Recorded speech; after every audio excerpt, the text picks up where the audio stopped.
As mentioned, my name is Jaspreet Thakrar. I'm a senior UX designer at PwC.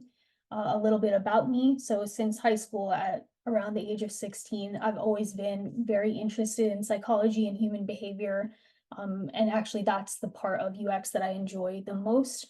I worked in a few different places in the US and the UK, ranging from smaller to larger organizations in retail, e-commerce, agency work, and financial services.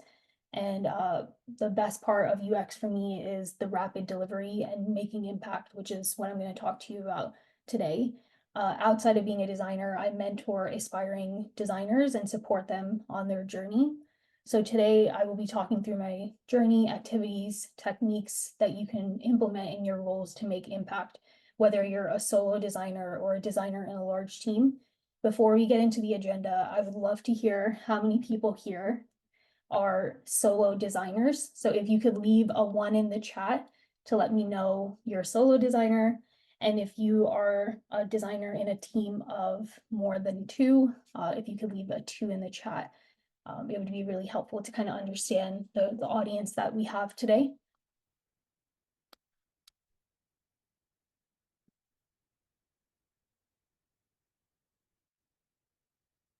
Amazing. It looks like there's a few 2s, more 1s. Awesome. So I'm hoping that today's session provides you with some valuable insights that you can implement in your role and in your organization. So our agenda today will cover a range of areas and include my journey, mindset awareness, tips for designers in small teams and large teams. We will also have time for Q&A at the end of the session, so please include your questions in the chat and we will go through them after the presentation. So a bit about my journey. So my journey into design was a bit of a squiggly one, as you can see here. I mentioned before that I had a background in psychology and human resource management. So I had aims of actually being a therapist, and somehow I ended up in technology. So in my previous career, I was a digital project manager, and that's where I got to know about the field of UX. I then took a boot camp, and I had a few touch points of UX in my next role. After my initial entry into the UX world, I decided to move across the pond to London for my master's in digital media. After completing that, I landed a job at PwC and was the first designer that worked within my team. I've experienced a lot of growth in my role, and now I work in a larger team with some amazing creatives. I have learned a lot through my journey, and I'm sharing what helped me make impact at various points in my design career. So if we can get into the mindset a little bit of like maybe some of the things that solo designers are maybe feeling. I want to acknowledge that it's not always easy being a solo designer. You might have a lot of responsibility in your role, especially if you're, let's say, in like a startup environment or a team that is very new. You might be facing a lot of challenges, and you might be feeling a lot of things like loneliness. Your work may not be understood or even rewarded. You might be experiencing burnout. You're the only one that you can do what you do, and there might be like no one to kind of back you up. You might experience work overload, so you might not be able to prioritize all the work that you do and the impact it will have for the business. And maybe there's lack of support. Maybe you don't have that mentorship or leadership actually to do your job well or efficiently in the role that you're in. So I believe these are opportunities to make impact. So any feeling that we have in this space is completely valid, and it can definitely be painful. However, I believe pains are opportunities to learn, grow, and make impact. So just like how we identify our users' pain points and solve for them, that same thinking can be applied to your work as a solo designer. So why it's important. So it allows you to showcase your design skills and capability and gain respect from your work. You can build relationships to provide you with better projects and opportunities. Demand for your skill set also creates that pipeline and allows for growth in your career to have higher value projects. You may also be going against the grain of your company's ways of thinking, and the payoff for that can be personally rewarding. And there could also be many other reasons you might want to make impact. As we're going through, definitely note some of these down. So you can think about some of them maybe after the session. So for some of you, you might be a solo designer or a designer of maybe one or two, and maybe working in a brand new team or a new company, and you're wondering, what can I do? So here are some techniques and activities to try. Understand the business context. So do some homework looking through any organizational charts or structures that you have, resources that you can find on your company website or your internal website, and have an understanding of how UX fits within your company. Learn about your business, how your business actually generates revenue and how that ties into the product work that you do. Also connect with teams about the strategy for the products or services that you offer at your organization and how you can help them from a UX perspective.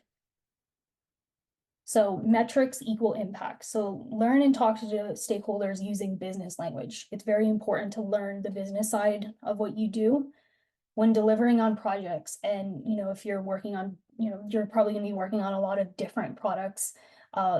Think about the business metrics. So the product and the business metrics that you can share, and share those back as like hard facts to stakeholders so that they can understand your value. So in the right context, metrics actually equals the impact that you're making. So the other part, and this was the one that helped me the most in my career, was definitely building connections. So network, get relationships with adjacent teams such as marketing, customer success teams, product managers, and developers. Also, create an internal network of designers. So if there's even people in your team or in your company that are in the creative field, have any sort of overlap with UX or product, really get to know them.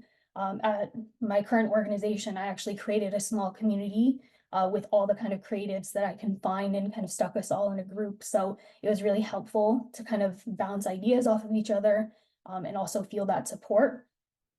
Garner social capital as well. So involve your team from the beginning of the design process and all the work that you do. So this could be done with workshops, for instance. Always share back the value that you provide on projects and get people excited about your work. Also work in a diverse range of people. So have, so you can have your opinions be heard and everyone can kind of be involved. And also you may come across design enthusiasts or people very curious about your work. So engage them in the work that you do. So on another note, doing these activities can also help you feel less lonely. So you might not be, experiencing that kind of feeling that we were talking about earlier. So the other part of this is also continuous learning and growth. So take other people on your journey. So I did this using a lot of like lunch and learn and workshops. So you can share your knowledge with the team and it gets them excited about the work that you do.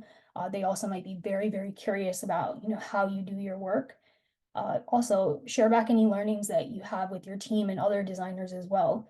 And maybe if that internal network is not there, maybe look outside of your organization. So because there's some really, really amazing communities, especially in London, that you can get involved in.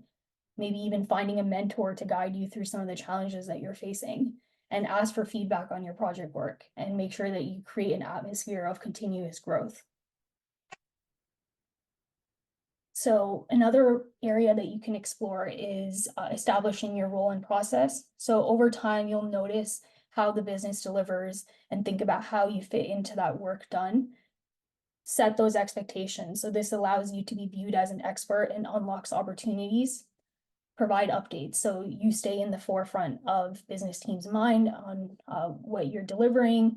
Get invited to stand-ups, get invited to reviews, like be an active member of the team. And be known for what you do. Your expertise is valuable and you'll have people coming to you for your help on their projects. So you're doing amazing, especially for the solo people out there. You're doing some amazing, amazing work. So give yourself some credit. Take a moment to really reflect on all the progress that you've made. Another thing to keep in mind is to set healthy boundaries for yourself, and so you don't experience that burnout. I know this could be really difficult because the team might not understand all the work that you do and why you do it, but be persistent and consistent and it will pay off in the end. It can be a thankless job as well. So just know that you're not alone and there's definitely support available, especially in the form of mentorship. So I'm gonna go into a little bit about, going into a team that maybe like there's a few of you, or you're someone that was a solo designer and then actually ended up growing your team. So now that you've made some amazing progress being a solo designer and you've convinced your team to maybe hire other designers, what happens next? So it might not be immediately obvious to you that your design function is maturing, but all the great work you're doing to date has actually influence on things like hiring other designers, formalizing a career pathway, or creating a design system. So this area can be a great opportunity for you to step up to management activities if that makes sense for you and it's something that you're interested in. Depending on your organization, your role also may expand at this point and you'll get more exposure to other types of teams and maybe other types of organizations as well. At this stage, it's time to assess where you are in your career and where the rest of the team is. So here are some areas to review: capability, review your team's skills, and identify any gaps. So speak to your manager about these and come up with a plan for resourcing. Learning and development. So it's time to actually invest in more advanced training. I know there's a lot of like online stuff or maybe even in-person classes that you can take to kind of develop those capabilities that maybe are, if there's any gaps in some of the skills that you identified earlier. And incorporate those learnings into your delivery. It's always great to kind of see the impact of, what you learned and then how it actually translates to your work. So stay up to date with design trends. There's so many different ways of doing this, technologies, and also best practices within the design field. Also create a personal development plan. So once you're a little bit more established, you found your footing a bit more, it's actually time to start thinking, what does this mean for your development? You can share this kind of plan, and there's so many different like templates for this, so you can definitely Google some and share it with your manager and ask for their feedback. So this way they know how to kind of guide you through your career and they know, what it is that you actually need and how they can support you. So also at this point, you might start formalizing some design tools. So obviously things like prototyping tools and research repositories and other enablement tools allow you to design quicker and also easier to make greater impact. Some of these proactive approaches you can take to make impact on your work and your team's growth are formalize how your design tools are used and when. So think about, onboarding new tools based on your use cases. Think about how you can use your existing tooling to kind of leverage additional features that are available. Also, establish some design principle guidelines and best practices. This is probably the kind of hardest part to do because sometimes in certain organizations, like the processes can be very complicated. So it might take some time to kind of investigate some of this. And I want to acknowledge that it definitely isn't like a one-day kind of job. This is something that you might be doing ongoing as you're kind of going through your career. Also implement design systems and component libraries. Like this is a huge kind of area that's kind of expanding at this point, because as we're becoming more and more mature in our design function, having a design system or any sort of component library is actually going to help you deliver faster and also make more impact. So another important thing is team and business culture. It's very important to how we show up to work and how we feel and deliver results. So really thinking about empathy. I mean, as UX designers, this is like our bread and butter, right? Like being empathetic. So now that you have an opportunity to kind of either grow your team or you're in a larger team, think about how it felt when you were a solo designer or had a small team. Like how can you make new designers' lives easier? Can you provide them with mentorship now that you're more established, and you can teach others so they can learn from your experience and also give back to your community, right? Like I mentioned earlier, I do a lot of mentorship, and it's because of all the things that I've learned. I really want other people to kind of, I also want to help and guide other people on their journey as well, Also collaboration, share your project work and knowledge with other designers and brainstorm new approaches for delivery. You can also have like a lot of knowledge sharing exercises between your team so that you stay relevant and then they also stay relevant. So sometimes like, you know, in our team right now, we have like weekly sessions where every week we kind of go through a new topic, and it's really exciting to kind of see how many different layers there are to UX design and how many different layers there are to kind of product delivery. There's like so many different topics that you can cover, and it gets people feeling like that sense of positive culture because you're kind of sharing all those learnings with each other. Even going to events is a great way to stay relevant. So I know we talked about community and networking earlier. This is another great way to do that. So even things like this, right? Like this is an online event that we're here. This is an opportunity to kind of connect with each other. Even going to in-person events is a great way. And also you should continue to get feedback from others, and also, you know, provide valuable feedback to the other designers in the team now that you're a little bit more experienced. This is obviously something you should continuously do even before you have other designers to kind of back things off of. So continue to do great work and encourage others to do the same. Now, the other exciting part about this is because you were maybe there from the very beginning, or you were able to make that impact when you were a solo designer, you actually have a hand in how you shape design of the future. So continue to build your relationships with your team and stakeholders, share your team's vision or mission with senior stakeholders, and shape the future of how design is viewed and structured within your organization.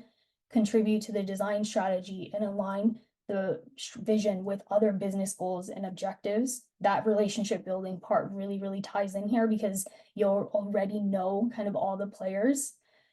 Measure and demonstrate the impact of design on business outcomes, effectively communicate the value of design and its impact, and then identify and pursue opportunities for design to expand its influence just beyond your team or even beyond your company. This could be a really cool way to kind of expand your network even more. So in closing, I want to kind of go through some additional considerations, because everything I went over is obviously things that you have kind of control over. But at the same time, you really, really need your manager and team support. It's essential to actually make some of these things happen. So under kind of taking them on the journey along with you, it's going to drive that lasting change. Also, your organizational environment actually needs to be set up to kind of cultivate success for you. So if your organization kind of values design thinking, if they value user-centric design, continuous improvement, all of those kind of things are very vital for scaling your efforts.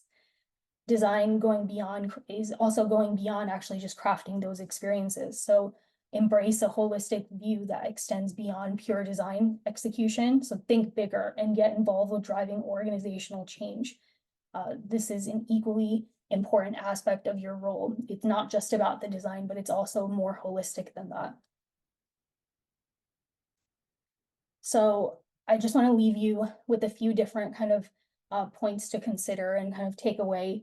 Remember to embrace your value and think about the reasons why you're doing this. So you're advocating for yourself and the work that you do.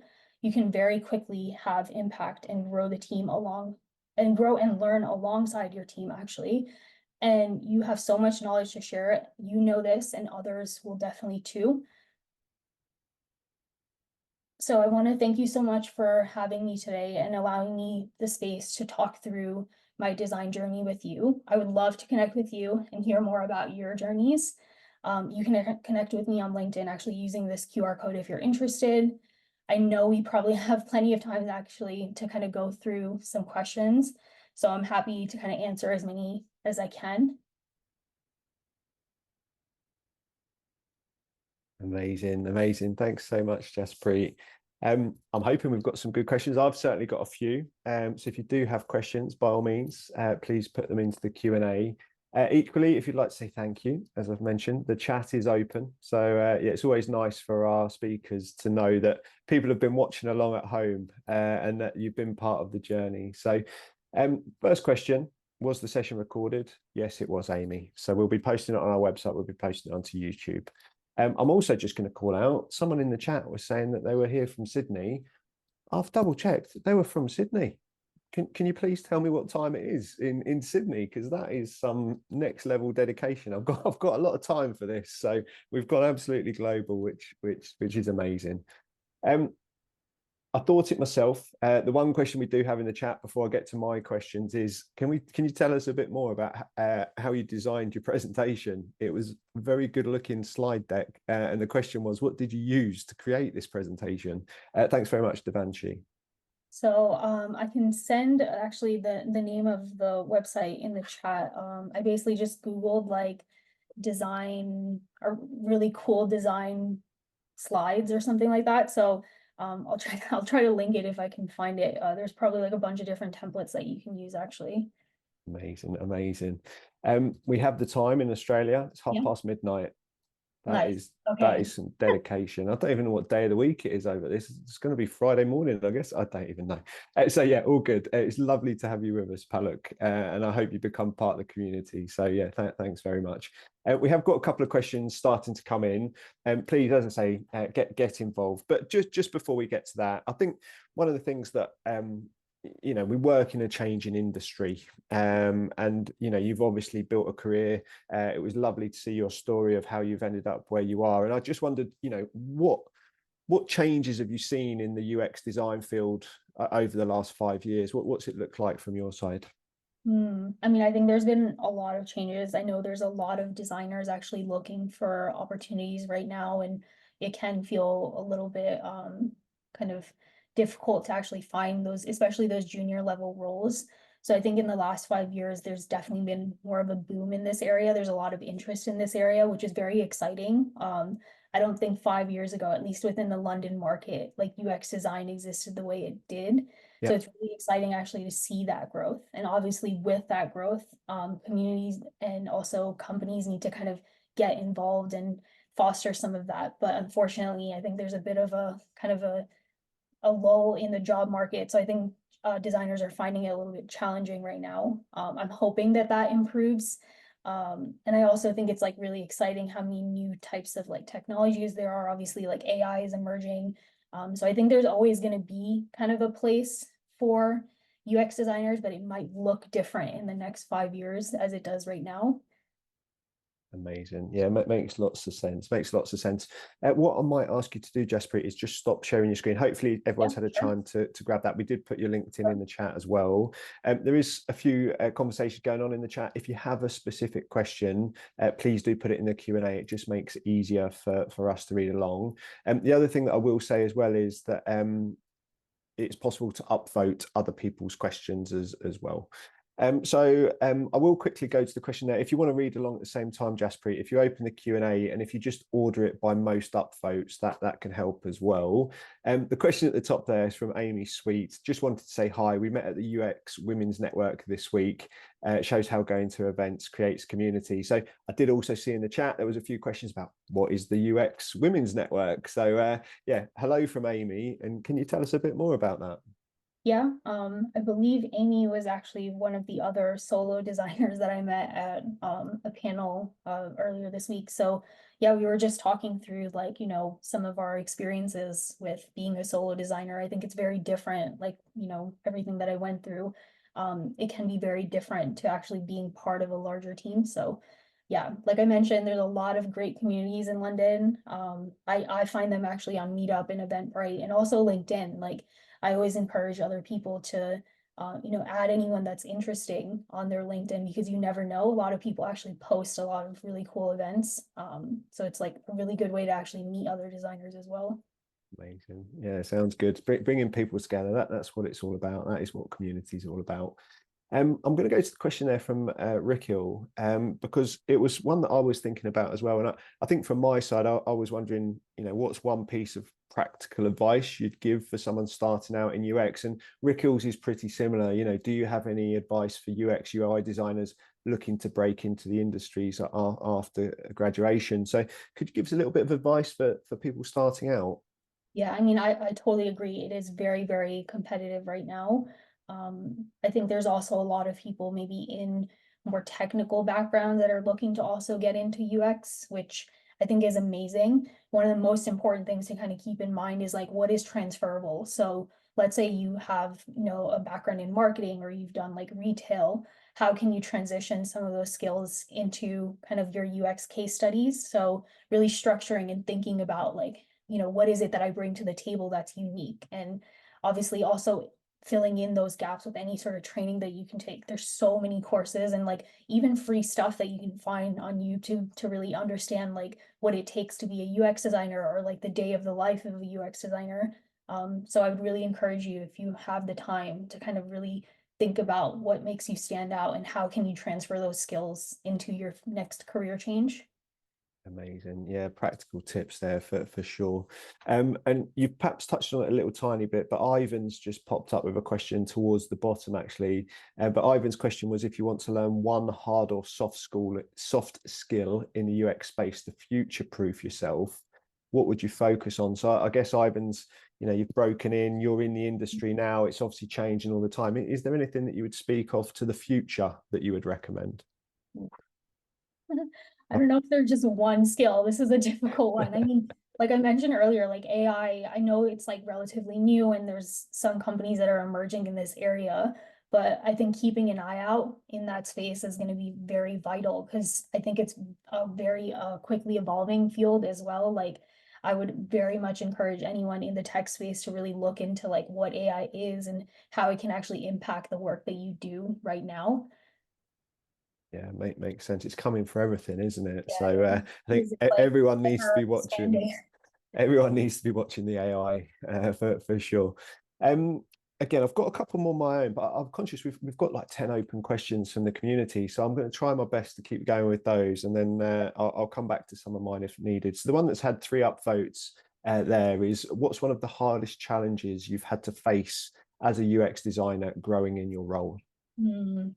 You know what? I think, I mean, I touched on this in kind of the presentation, but that loneliness factor really kind of settled in at a certain point because you almost like feel like you're almost like a stopgap sometimes. Like I always used to wonder what would happen if I got like sick or something, like God forbid, right? And would that work and all that impact and all that work that I did just stop? And would the growth actually continue? Like, what if I left this organization and went somewhere else? Like, would they actually even take UX seriously anymore? So it's like that kind of loneliness, and then it kind of makes you feel very responsible for the work that you do. Um, Obviously, like the tips that I shared can definitely kind of help you grow in your field and kind of make more of that impact so that you can actually hire other people and kind of convince other people. um yeah, I would say that was like probably the most challenging, but I think it's also like sometimes as designers we kind of almost do a lot of introspection, so sometimes you need Mm, to kind of just break out of that a little bit and like go yeah. out and find that support. Yeah, I think that'll resonate, I'm sure, with lots of people. And one thing that stuck with me quite early in your presentation, you were talking about networking and you were talking about building your own community and finding mentors and stuff like that. So if people are a solo designer and perhaps they're struggling to find it within their own organization, would you ever recommend trying to, buddy up and find mentors with other people that are solo, and almost you can use your own group to support you through it? Yeah, totally. Or even finding, people that have worked in more of like a scale environment where they maybe went from one and then have like 2 or 3 people that they're working with. Identifying those people and then understanding like what did their journey like look like, so that you can maybe mirror some of the things that they've done. Mm, Um, Obviously you're not going to find that on the surface, and that's something that it might take a little bit of time and yeah. networking to figure out. But it's definitely worthwhile. Amazing, amazing. Sounds good. Question at the top from Annie. Any advice as a UI UX designer working with a product manager or a dev team? I think Annie's got multiple hats, so asking as a PM with a background in product design, but I guess it'd be relevant for anybody. So have you got any tips when you're working with these wider PM or dev teams? Hmm. I think I kind of have a little bit of a weird background in this because I used to be a project manager. So I think I can very much empathize with how, some of the things that they might be feeling and going through. Mm, I think it's like very, very important for you to build those relationships. And it's also respect and trust. Like those things actually take time. I would need to know a little bit more of like the context behind this, like if there's any like challenges that maybe you're facing, or maybe you're trying to make things more efficient or something like that. I need a little bit more context. Like if you can maybe reach out to me separately, we can like definitely discuss some of that. But yeah, I would say sometimes it just actually takes time to build those relationships, and having those relationships go well with the product manager is really going to help you. You definitely need to be like best friends with them to make your life easier. It's a job that requires many skills, isn't it? Hey, you've got to have a bit of that emotional intelligence and get to know the team and stuff. So yeah, the great tips though. So Jaspreet, we've got so many questions. We have So plenty of time. I know, like, the presentation kind of, I ran through it. But yeah, I don't mind like we'll, answering more of these kind of questions. amazing. We'll get through it then. I've had a quick skim actually, and some of them are great. So I'm just going to approach them top to bottom. As I say, there is the ability to upvote. So if you're watching along at home and you want to have a bit of a say, please do use the upvote feature. I'll take the question that's at the top at the moment from Amy Sweet. How do you know when an org isn't actually valuing design? How do you know when an org isn't set up for growth? So can you speak to that at all, please? This is a hard one. Mm. Yeah, I think it's just like it's maybe little things where maybe they view you as almost like maybe an extension of other parts of the business. So whether that's like things like marketing, so they might be asking you to do very like low impact tasks like creating a slide deck or updating something to make it more UXy. I've definitely heard of things like that where it's like, can you just like kind of put a little bit of UX magic on this? And it's like, well, obviously that isn't the work that you do, and there's a lot of education that you need to do to kind of have like make sure that they understand the value of what you do. I would say if you've kind of done that already and you've tried to educate them a few times, maybe in a few different types of way, and they're not actually understanding it at that point, maybe that organization just isn't set up for what you're looking for. But you're not going to know that until you actually kind of experience that a little bit. Like I would give yourself some time and some grace to kind of really try and also educate people on what you do. Amazing. Yeah, it makes lots of sense again. And it actually leads perfectly into the next question from Noel. And you already started to touch on some of this, but Noel's saying, I've just joined a new team. Obviously, UX hasn't been the priority. How do we push UX maturity in an organization? So have you got any tips for Noel on that one? I think yeah, UX maturity definitely takes time. Like I was a solo designer for a decent amount of my design career actually. And it can actually be harder when you're in a larger organization as well. I think if you're working in maybe a small to mid-sized company, you can definitely make more of that impact using a lot of the techniques that I spoke about earlier. So it really depends on like, I guess, what kind of products your company works on too. Like, are they actually digital products? Is it a service? Like, it can really depend on the kind of offerings that you have. So yeah, I feel like this one also, I need a little bit more context around, what exactly it is that you're kind of going through.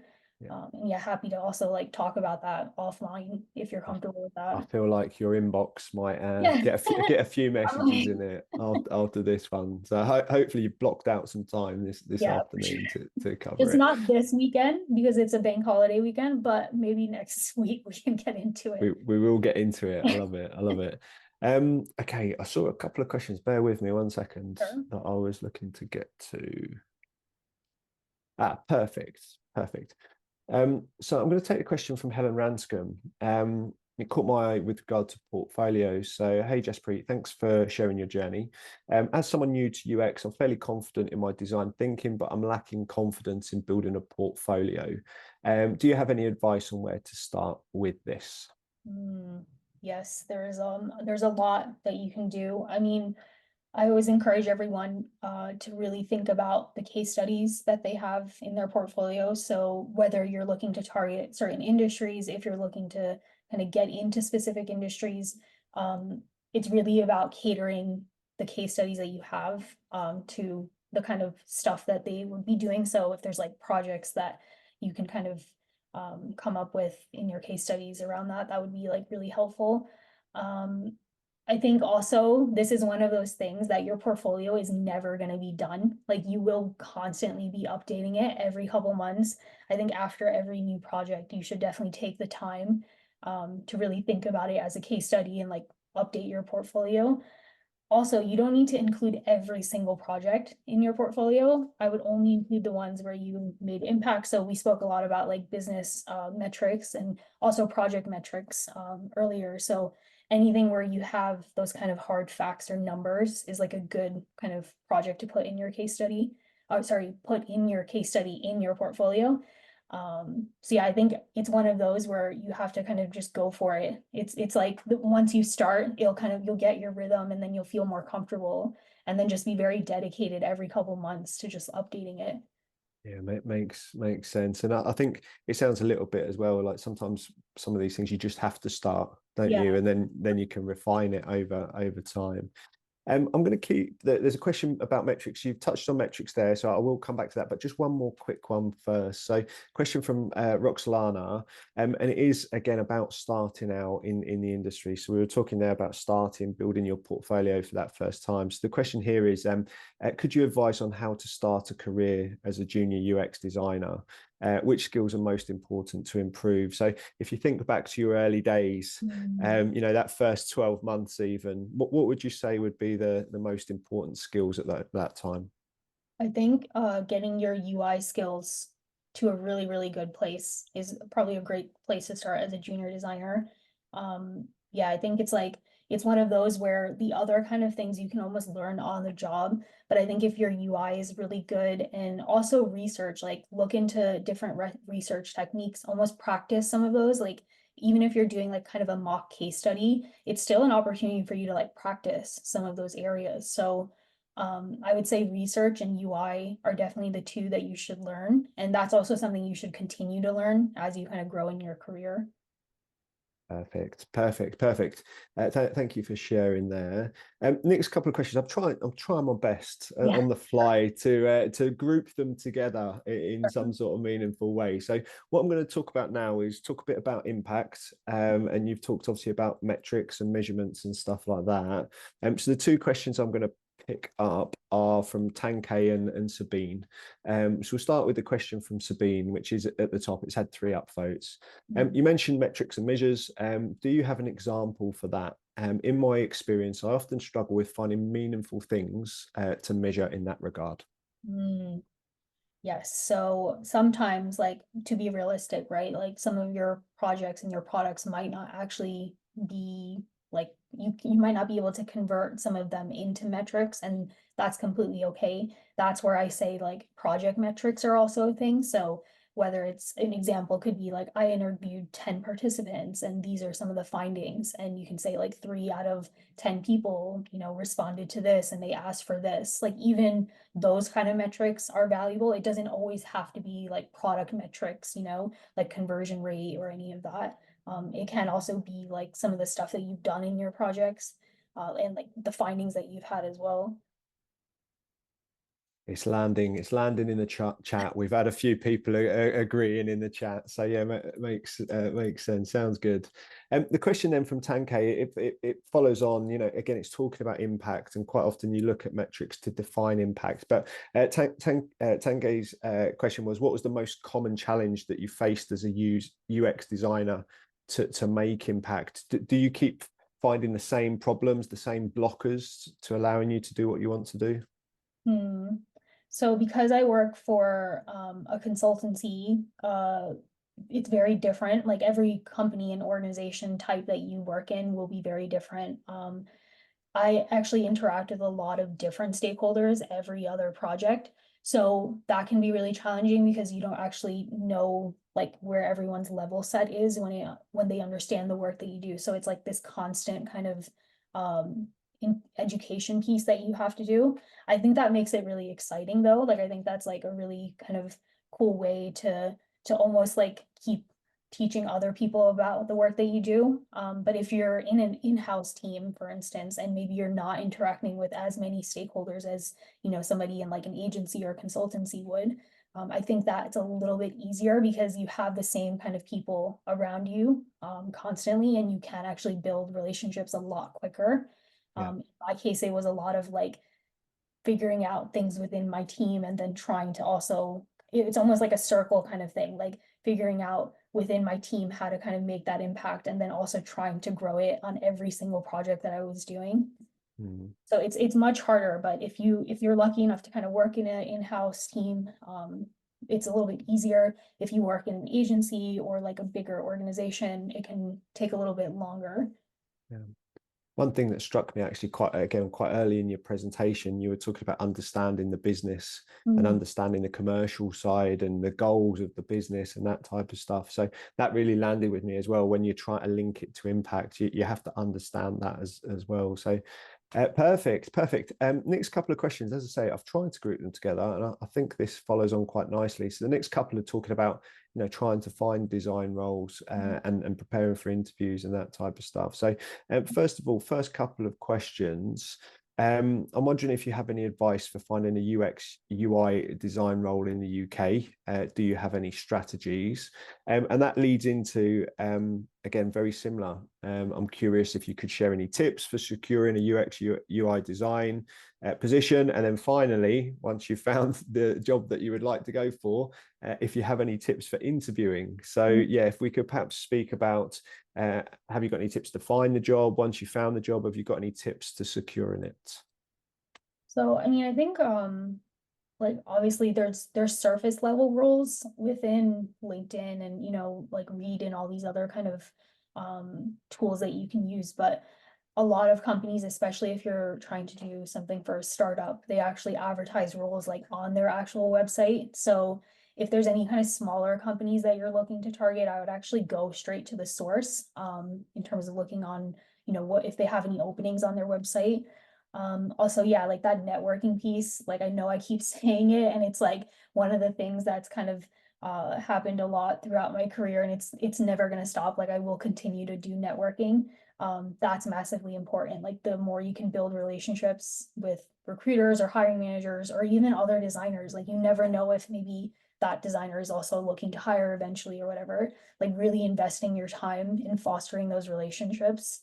Yeah, the networking piece, it gets me thinking. I love running these events. I love everyone in the chat and stuff like that. But there's probably more we could do, perhaps online, creating Slack communities, getting people talking.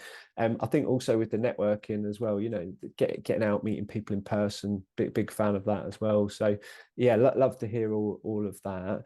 Just in terms of preparing for interviews, is there anything specifically that you would recommend to go in? Is there things like researching the company, researching the role, pre-preparing questions, that type of stuff? Is there anything that you recommend there, and is there anything that you would perhaps brush up on that you might be thinking that you get asked about?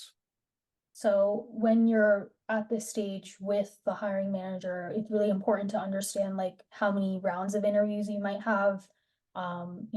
Also understand like maybe why they're looking to hire a new designer. Is it due to growth? Is it due to other things?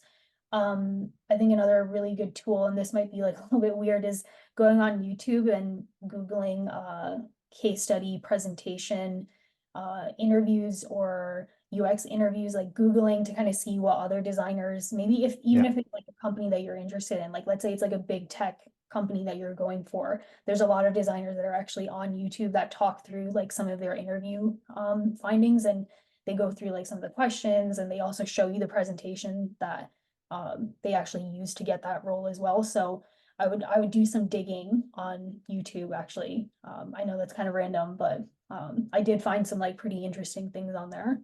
Yeah, little bit of research. Yeah, Sounds good. And yeah, man, you find some great stuff yeah, me too. on YouTube. That's for sure.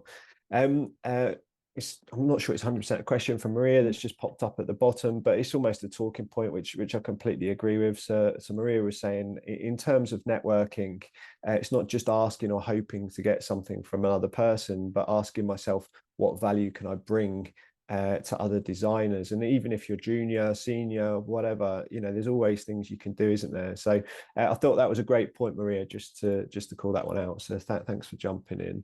I also wanted Couple to of just on sorry. that.